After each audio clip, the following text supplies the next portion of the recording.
Bueno, ¿se escucha bien ahí, jóvenes? Sí, profe. Muy bien. Bueno, muy buenos días para todos de nuevo. Qué gusto me da volver a saludarlos. Espero que estén muy bien. Vamos a continuar con nuestros temas, ¿verdad? Para esta tercera unidad y como ya les decía, el día de hoy vamos a realizar un pequeño repaso acerca de puntos importantes que me interesa que ustedes sepan para el momento de su examen, ¿verdad? Recuérdense que ya en la próxima semana deberían de iniciar sus exámenes, así es de que vamos a hacer un repaso y sobre todo pues determinar puntos importantes para el momento de su examen. ¿Estamos? En primer lugar, pues recordarles que vimos este tema de la contaminación, vimos también desastres naturales junto a fenómenos naturales, vimos una guía también cómo prevenir los efectos de los eventos naturales y especialmente cómo prevenir desastres naturales, cómo actuar ante ellos, primeros auxilios, ¿verdad? Y terminamos viendo el tema de la biodiversidad. Si ustedes se dan cuenta, realmente todos estos temas van muy de la mano, ¿verdad? Todos estos temas van correlacionados, al igual que como lo hemos hecho en las unidades anteriores, son temas que tienen que ir correlacionados unos con los otros. Así es de que cualquier duda, pues ya saben que se pueden comunicar conmigo y ya en su momento, pues yo les resuelvo su duda, ¿verdad? Como les decía, el día de hoy, pues nos vamos a centrar básicamente en lo que son los temas de tercera unidad. Bueno, este tema de la contaminación, pues es un tema bastante extenso, el cual nosotros estuvimos viendo hace algunas semanas.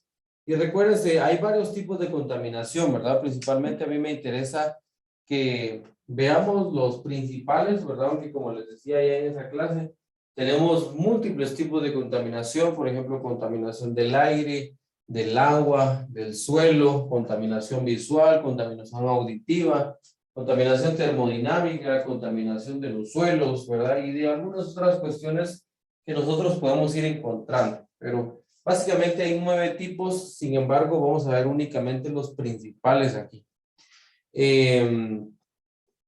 Pues, ¿qué me interesa? ¿Qué me interesa esto? Pues, que conozcamos adecuadamente la definición de cada una de estos tipos de contaminación, ¿verdad? Contaminación del medio ambiente y especialmente que conozcamos los medios a través de los cuales se da este tipo de contaminación, ¿verdad? Recordemos que hablábamos que la contaminación del aire se define como cualquier tipo de contaminación de la atmósfera que altera como la composición física y química del aire. ¿De dónde puede provenir esta contaminación del aire? Bueno, de los carros, de fábricas, de incendios forestales, las mismas erupciones volcánicas, como bien nos dice aquí, erosiones del suelo seco y otras fuentes naturales, ¿verdad? Por ejemplo, ese día en esta clase yo les ponía el ejemplo de qué pasa cuando hay una manifestación. Les decía yo rápido, la gente, ¿qué es lo primero que hace? Le prende fuego a un par de llantas, ¿verdad? Y vemos precisamente las imágenes de los videos, vemos cómo las llantas emanan gran cantidad de productos tóxicos para el ambiente, para el aire, ¿verdad? Entonces, vemos realmente ahí un foco bastante importante de lo que es la contaminación del aire, ¿verdad? Contaminación del agua, pues, como nos dice aquí, implica cualquier agua contaminada, ya sea productos químicos, partículas o materia bacteriana que degradan la calidad del agua y la pureza, ¿verdad? También dentro de esto es importante recordar la contaminación que se da por medio de aguas negras, ¿verdad? O aguas de desagües, pues eso es bien importante que la recordemos y sobre todo pues que la tengamos en cuenta, ¿sí? La contaminación del agua. ¿Qué efectos puede tener? Bueno, aumenta la erosión de los suelos, incluye la reducción de agua, de la cantidad de agua potable disponible, ¿verdad? Eso es bien importante. Con esta contaminación del agua, todo el tiempo está disminuyendo la, la predisposición, o sobre todo, pues, el acceso que puede tener una comunidad a tener agua que sea potable, ¿verdad? Esta característica también es altamente importante. Obviamente llega a afectar las poblaciones de vida silvestre, de peces, ¿verdad? Que requieran agua en determinado grado de pureza para poder sobrevivir, ¿verdad? Recordemos el caso del lago de Amatitlán, ¿verdad? Que era lo que hablábamos en ese día. Decíamos el lago de Amatitlán, cuando uno lo ve, pues lastimosamente tiene abundante crecimiento de alga precisamente por esta contaminación que se dio, ¿verdad? Porque lastimosamente muchos de los drenajes de la ciudad capital y de algunas regiones aledañas iban a desembocar precisamente a este lago de Amatitlán, ¿verdad? Entonces, lastimosamente, llegó a un punto la contaminación en la cual el agua, pues, definitivamente ya no es para nada potable, para nada salubre, y al contrario, ¿verdad? Es dañina incluso para la propia piel, para la vida de los seres vivos, ¿sí? Bueno, la contaminación del suelo, pues ya decíamos, la contaminación del suelo, esta es una de las más importantes porque todo el tiempo nosotros estamos en contacto directo con el suelo, ¿verdad? Todo el tiempo vemos que la gente tira basura en las calles, lo cual va a contaminar los suelos, tiran ácidos de baterías, tiran múltiples sustancias que realmente se desconoce cuál es su origen, ¿verdad? Entonces, todas estas situaciones van a crear contaminación de los suelos. Por ejemplo, los drenajes que están a flor de tierra, ¿verdad? Las personas que no utilizan un drenaje bien causado, pues esto va a generar contaminación de los suelos, ¿verdad? Un suelo que probablemente pudo haber sido fértil para alguna cosecha, para alguna siembra, ya no lo será, precisamente porque fue contaminado, ¿verdad? Entonces, ¿qué fuentes encontramos de contaminación? Pues residuos peligrosos, derrames de aguas residuales, como ya decía, prácticas agrícolas no sostenibles, tales como el uso intensivo de plaguicidas inorgánicos. Esto es de lo más importante que nosotros debemos de recordar. ¿Qué puede contaminar altamente los suelos? El uso de plaguicidas, el uso de sustancias utilizadas dentro de la agricultura para mejorar los cultivos o para prevenir alguna enfermedad de los cultivos, ¿verdad? Se utilizan esos plaguicidas principalmente o pesticidas, los cuales, es cierto, van a proteger el cultivo, sin embargo, van a generar una alta contaminación de los suelos, ¿verdad? Por eso es que es bien importante educar a nuestras poblaciones, ¿verdad? Para el uso adecuado de estas sustancias. La contaminación acústica, como ya decíamos, la contaminación auditiva o acústica, es algo que definitivamente vivimos todos, nosotros todos los días, ¿verdad? Por ejemplo, una motocicleta que va sin escape, por ejemplo, que no tiene silenciador, hace un gran estruendo que realmente forma parte de la contaminación acústica. Las construcciones, ¿verdad? Las demoliciones. Aquí nos pone el caso del tráfico, ¿verdad? También en algunos lugares el tráfico llega a generar una contaminación auditiva bastante importante.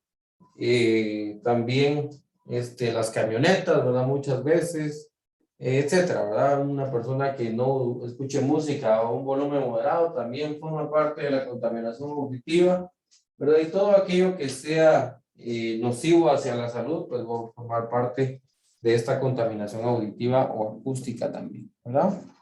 Contaminación radiactiva, se recuerda que hablábamos de los accidentes de plantas de energía nuclear, dos de los más importantes, decíamos, incluso ustedes lo ponían dentro de su tarea, ¿verdad? El accidente nuclear en la planta de Chernobyl en Ucrania, ¿verdad? Entonces, es uno de los más importantes, incluso hace algunos años se dio uno en una planta nuclear en Japón, el cual también fue de gran importancia y sobre todo, pues, tuvo muy alerta a la población mundial precisamente por la contaminación tan abrupta que puede generarse, ¿verdad? Muy bien. ¿Alguna duda con este tema hasta este momento? No, profe. Muy bien. Contaminación térmica, ¿verdad? Como ya decíamos, centrales eléctricas, la deforestación, ¿verdad? Ya decíamos, la deforestación es uno de los principales, o una de las principales prevenciones, ¿verdad? O situaciones en las cuales va a generar contaminación térmica, ¿verdad? Con menos bosques, hay menos corrientes de aire, hay menos reservas naturales, por lo tanto aumenta el calor, ¿verdad? Aumenta este efecto invernadero del cual nosotros ya hablábamos. Contaminación lumínica, ¿verdad? Es la iluminación excesiva en áreas en las que se considera molesta, ¿verdad? Por ejemplo, vallas publicitarias, anuncios deportivos. Hoy en día vemos carros que utilizan unas luces demasiado fuertes, por ejemplo, ¿verdad? Y esto que ya hoy en día es prácticamente habitual en nuestras comunidades, la contaminación visual, ¿verdad? Todo el mundo pone sus letreros, todo el mundo saca anuncios de esto, de lo otro, y realmente pues no hay un control sobre esto y ya llega a ser un tanto incómodo también, ¿verdad? Entonces a esto precisamente se le llama contaminación visual. Por ejemplo, cuando nosotros vamos sobre la cabecera municipal, vemos sobre la calzada principal, vemos realmente toda esa contaminación visual, ¿verdad? Que ha llegado a un punto en el cual realmente ya es molesto en algunos casos, ¿verdad? Porque ya no es agradable a la vista, ¿sí? Bueno, muy bien, eso era parte de nuestra clase número 1. Como parte de nuestra clase número 2, teníamos el tema del calentamiento global, ¿verdad? Hablábamos básicamente de cómo se origina, qué es esto del calentamiento global, principalmente enfocado hacia el efecto invernadero, y decíamos que principalmente el calentamiento inició con la revolución industrial, ¿verdad? Precisamente porque hubo más utilización de maquinarias, hubo un trabajo mucho más especializado, hubo toda esta situación que revolucionó la industria, ¿verdad? Pero consigo traía más contaminación, ¿verdad? Porque aumentó la demanda de materias primas, afectando así el medio ambiente, ¿verdad? Se sustituye la mano de obra del hombre por la de las máquinas, ¿verdad? Pero básicamente, ¿qué es el calentamiento global? Bueno, es el aumento de la temperatura media de la superficie terrestre, ¿verdad? Como ya decíamos, ya explicábamos en esta clase el efecto invernadero. ¿Se recuerdan? Yo les decía, esto sucede como que fuera un microondas, ¿verdad? Como que fuera un microondas, se va calentando el centro, y posteriormente del centro emana calor, ¿verdad? Eso es precisamente lo que sucede con la Tierra. Yo les explicaba, veamos esa imagen del lado izquierdo, y nos pone el ejemplo de cómo la capa de ozono en donde dice UVB, eso quiere decir una capa de ozono buena, saludable, disminuiría la entrada de los rayos ultravioleta, ¿verdad? Mientras que en una capa de ozono lastimada, deteriorada, como la que tenemos en algunas partes del planeta, pues vemos que los rayos ultravioleta pues pasan sin mayor problema, ¿verdad? Y recordemos que estos rayos ultravioleta pues ponen en peligro no solamente la vida vegetal, sino que la vida animal, ¿verdad? Realmente tienen muchas características carcinogénicas. Esto quiere decir que van a estimular principalmente la formación de cáncer en la piel, ¿verdad? Entonces, es bien importante considerar el calentamiento global. Principalmente esto que hablábamos del efecto invernadero, ¿verdad? El efecto invernadero, ustedes se recuerdan, hablábamos que esta energía pues va a ser absorbida y otra parte es reflejada, ¿verdad? Esta parte que es reflejada va a quedar retenida en los gases de la atmósfera, lo cual va a generar esta parte de efecto invernadero, ¿verdad? Entonces, eso es bien importante. ¿Por qué? Porque al final toda esta energía se acumula dentro de nuestra atmósfera. Por eso es que vemos tantos cambios de temperatura, tantos cambios de clima dentro de nuestro medio, ¿verdad? Entonces, es bien importante estar atentos y sobre todo, pues realmente hacer conciencia en nuestras poblaciones acerca de este efecto invernadero. Calentamiento global, pues como ya decíamos, se retiene más calor, ¿verdad? Y todo esto alerta el equilibrio global. ¿Por qué debe interesarnos el calentamiento global? Bueno, principalmente, como ya decíamos, precisamente por eso, porque los polos que son lugares de mucho frío, se están derritiendo precisamente porque el centro del planeta Tierra se está calentando demasiado, ¿verdad? Entonces, como decíamos, esto genera un efecto tipo microondas, ¿verdad? El cual va emanando energía desde el centro de la Tierra hacia la superficie terrestre, ¿verdad? Entonces, bien importante que estemos al tanto de esto.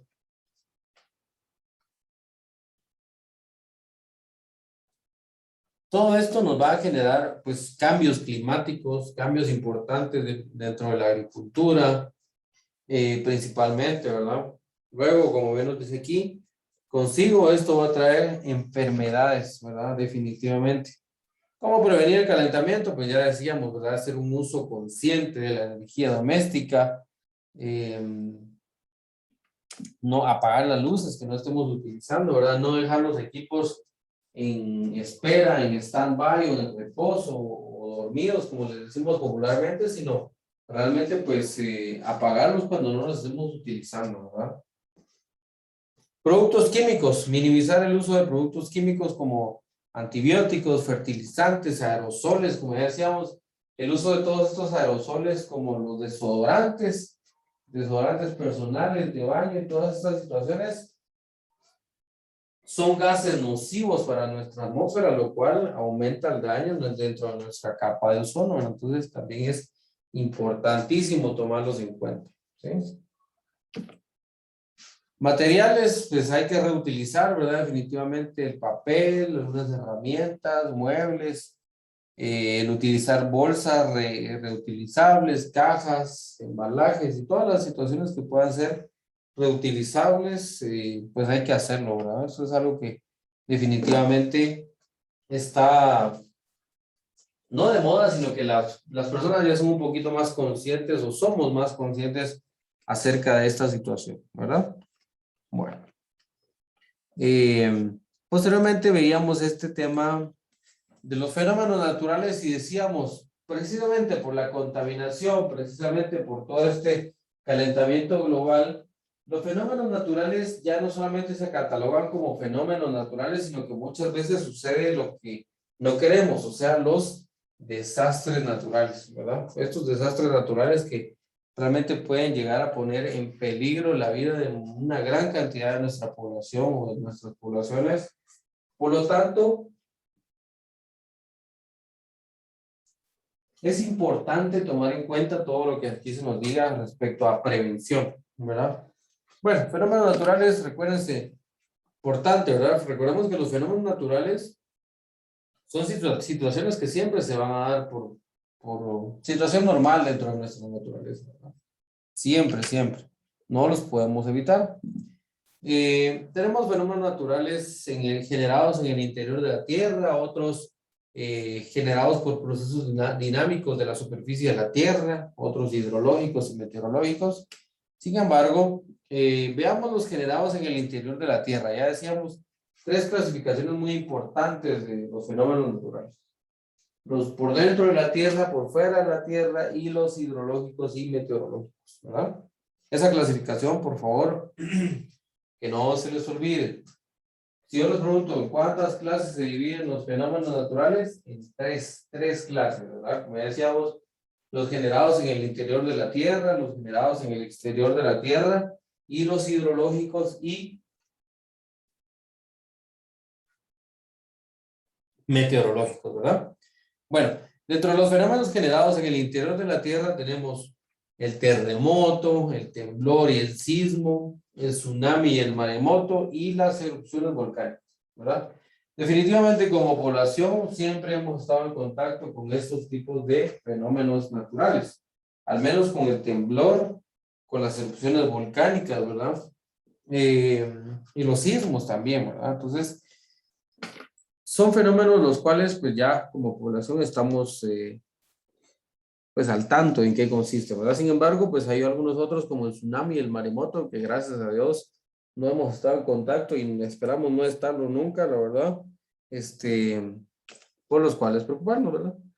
El terremoto, el temblor y el sismo, recuérdense, ¿verdad? Las diferencias entre cada uno de ellos todos al final son movimientos de la corteza, ¿verdad? Sin embargo, van a variar en cuanto a su intensidad, en cuanto a la intensidad. Por ejemplo, la famosa escala de Richter, ¿verdad? Que es la escala que mide la intensidad de un sismo, lo puede catalogar como un temblor o como un terremoto, ¿verdad? Bueno, el tsunami y el maremoto, bueno, recordemos que todos estos se generan en las placas tectónicas, en montañas, cordilleras, etcétera. Sin embargo, en el caso del tsunami y el maremoto, pues son movimientos en la corteza terrestre, pero en el fondo de los océanos, ¿verdad? Entonces, un tsunami, que es el movimiento por debajo del océano, puede generar consecuentemente un maremoto, ¿verdad? Por eso, luego de un Perdón, al revés. Lo siento, el maremoto es el movimiento dentro de la corteza oceánica y puede provocar un tsunami, ¿verdad? Que el tsunami es el movimiento, la extravasación de agua fuera de su cauce, ¿verdad? En este caso, fuera del mar, ¿sí? Bueno, entonces, el maremoto nos puede producir un tsunami. La erupción volcánica, como ya decíamos, las erupciones volcánicas, de igual forma, pues son fenómenos los cuales tal vez no estamos tan acostumbrados a verlos, pero sí, aunque sea, los hemos escuchado, ¿verdad? La erupción volcánica, pues veamos qué ocurre cuando el volcán saca de su interior las cenizas y gases a la superficie de la Tierra, ¿verdad? Precisamente una forma a través de la cual se libera energía, ¿verdad?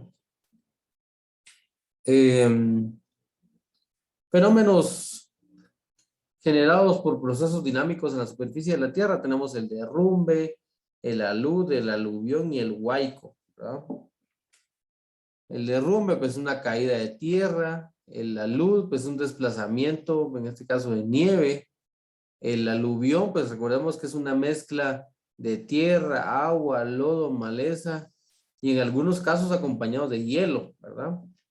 Mientras que el huaico, decíamos, es una mezcla de piedras, lodo y corrientes de agua, ¿verdad? Eso es bien importante. Los fenómenos hidrológicos y meteorológicos, pues aquí tenemos la inundación, las sequías, las heladas, los tornados y los huracanes, ¿verdad? Aquí vemos una inundación, ¿verdad? Que es una situación que se da en algunas partes de nuestro país debido a grandes cantidades de lluvias, las sequías, pues que también tenemos terrenos áridos y secos dentro de Guatemala, ¿verdad? También es bien importante recordarlo. Las heladas, ¿verdad? Que también Guatemala es un país que tiene muchos microclimas, se les llama, y de un momento a otro podemos cambiar de clima instantáneamente. Por eso es que Guatemala es tan dichosa y tan enriquecida precisamente porque tiene todas estas características dentro de su mismo territorio, ¿verdad? No que hay países los cuales tienen que viajar demasiadas distancias para experimentar estos microclimas, ¿verdad? Los tornados, pues como ya decíamos, este es uno de los pocos fenómenos que realmente no observamos en Guatemala. Probablemente en alguna ocasión se haya presentado. Sin embargo, como ya decíamos, las montañas, los valles nos protegen contra estos fenómenos porque precisamente el aire no se logra formar, ¿no? No se logra formar con esa fuerza. Bueno, y pues definitivamente todo esto es una problemática que nos debería interesar a todos, ¿verdad? Bueno, hasta ahí. Posteriormente veía, bueno, algunas dudas hasta aquí, no sé, ustedes me dirán cómo van, alguna duda, algún comentario, algo que no les haya quedado muy claro.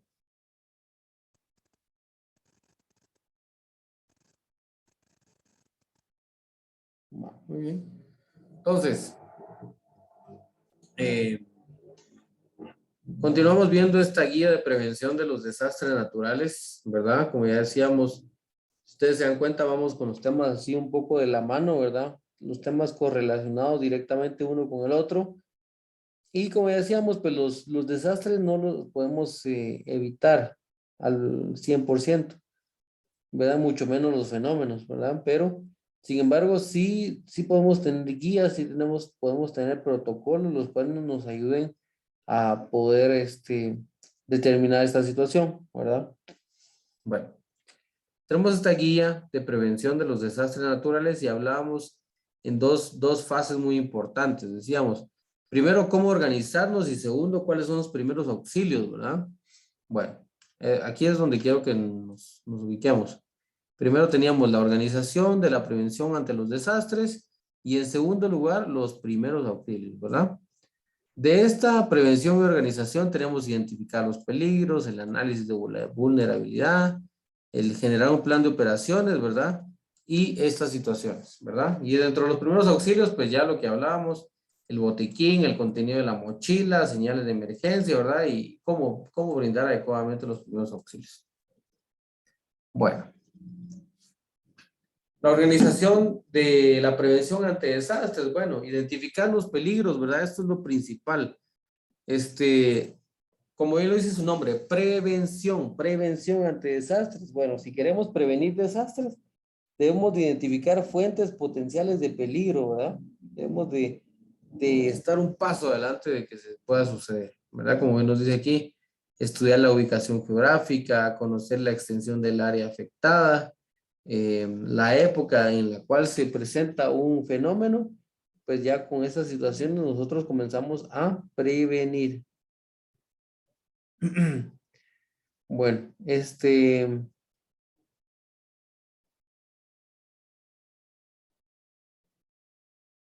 bueno, ¿alguna duda hasta aquí? No, profe. Muy bien. Bueno, continuamos entonces con el análisis de vulnerabilidad. Como ya decíamos, para analizar la vulnerabilidad, pues debemos de evaluar los riesgos, ¿verdad? Y aquí hablábamos de varios tipos de riesgos o vulnerabilidades físicas, económicas, ambientales, sociales. Pero, por ejemplo, ¿qué nos interesa en una región? Pues conocer el número de población, ubicar la infraestructura, si es una infraestructura con riesgo, ubicar las fuentes de agua y manantiales, el tipo de suelo en el que se ubica, ¿verdad? El mantenimiento del sistema del agua, por ejemplo, todo esto nos puede ayudar a prevenir, ¿verdad? La vulnerabilidad. Evaluar los riesgos, principalmente organizar un plan de operaciones de emergencia y contingencia, ¿verdad? Eh, y como ya nos dice aquí, pues varias comisiones que lo deben de integrar. Y sobre todo, estar coordinados para una ejecución y evaluación de los planes, ¿verdad? De todos estos temas, pues no crean ustedes que les voy a preguntar así tan específico, ¿verdad? Pero por lo menos que sí tengamos noción de que si yo les digo, por ejemplo, ¿es necesario tener un plan de contingencia para prevenir un fenómeno o un desastre natural? ¿Verdadero o falso? La cuestión es así les voy a preguntar, ¿verdad? No crean que les voy a preguntar específica esa situación, ¿verdad? Así es de que no se van a preocupar. Bueno, desastres naturales, pues ya decíamos, ¿verdad? ¿Qué hacer antes, durante y después de estos eventos, ¿verdad? Pues aquí tal vez sí les hago preguntas así un poquito más específicas, pero cuestiones lógicas, ¿verdad? No les voy a preguntar cuestiones que no sean lógicas, ¿sí? Los huaicos, ¿verdad? Como ya decíamos, definir adecuadamente qué es un huaico. Yo les digo un huaico es una mezcla entre piedras, agua y lodo, pues es verdadero. Pero si yo les digo un huaico es una mezcla entre piedra, agua de lodo y hielo, no, ese es un aluvión, ¿verdad? Por ejemplo, ¿sí? Entonces, aprendámonos bien esas diferencias. ¿Qué hacer antes, durante y después de un huaico? Pues también, ¿verdad? Los granizos y las nevadas, pues de estos sí realmente no les pregunto, pero en las inundaciones sí, ¿verdad? Porque qué hacer antes, durante y después, también eso sí es importante, ¿verdad? Y ojo aquí, ¿verdad? Los primeros auxilios. Como ya decíamos, el primer paso antes de dar primeros auxilios o lo primero es recordar que primero soy yo, después soy yo y en tercer lugar soy yo, ¿verdad? Segundo lugar, verificar, si ya tengo claro eso, es de que tenemos que verificar que la escena sea segura. Si la escena no es segura, pues no voy a dar los primeros auxilios hasta que la escena sea segura, ¿verdad?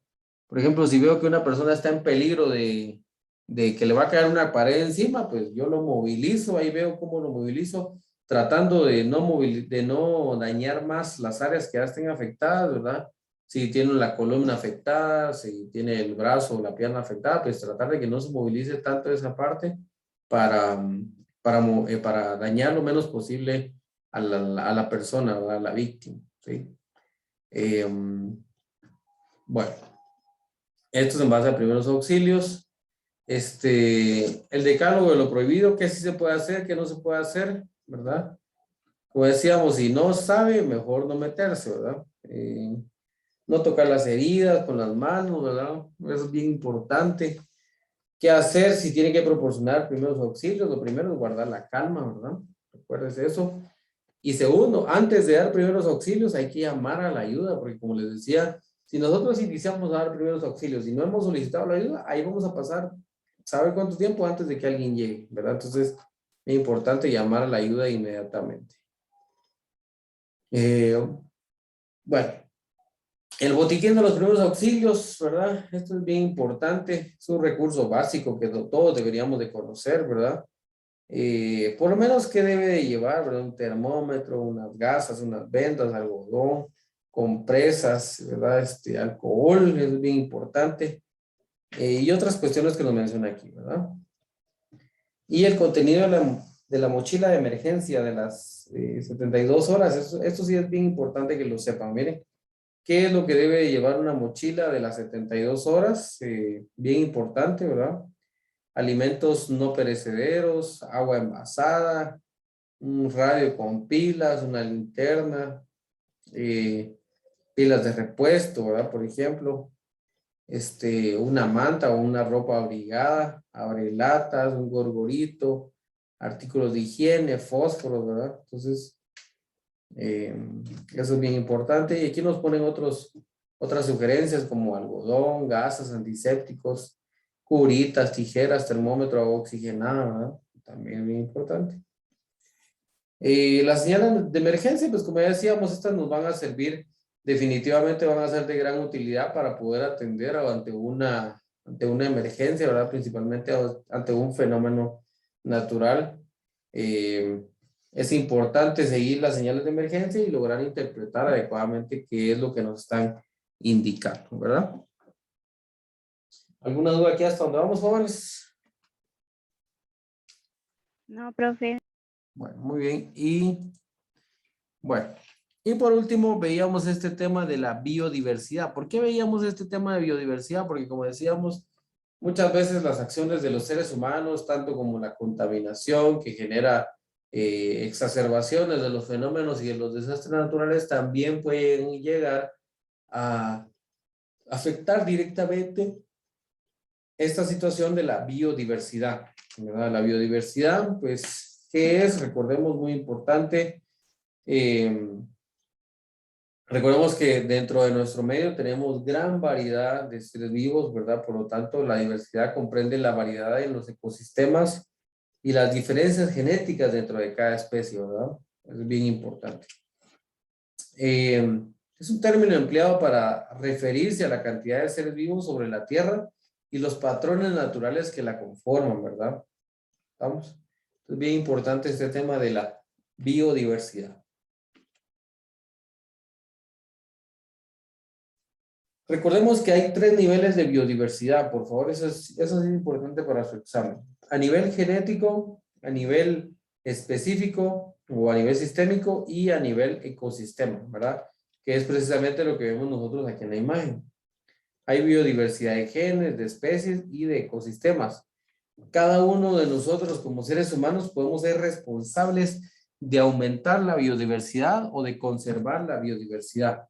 Recordemos que los ecosistemas son un claro ejemplo de equilibrio, ¿verdad? Entonces, si nosotros somos responsables con los ecosistemas, la biodiversidad se va a mantener equilibrada. Si no lo somos, pues por lo tanto, no se va a mantener en equilibrio. ¿Estamos? Entonces, por favor, repasemos bien esta parte de la biodiversidad, sobre todo estos 3 ejes, ¿verdad? Estos 3 niveles de la biodiversidad. ¿Por qué es importante? Pues como ya decíamos, una mayor riqueza de nuestro planeta es la biodiversidad, ¿verdad? Por lo tanto, las actividades que realiza el ser humano muchas veces ponen en peligro y en exposición esta biodiversidad, ¿verdad? Llevando especialmente a la extinción a algunas especies. ¿Vamos? Ahora, ¿qué acciones son responsables de esta biodiversidad? Pues principalmente la deforestación, la contaminación, como ya decíamos, los incendios, la sobreexplotación,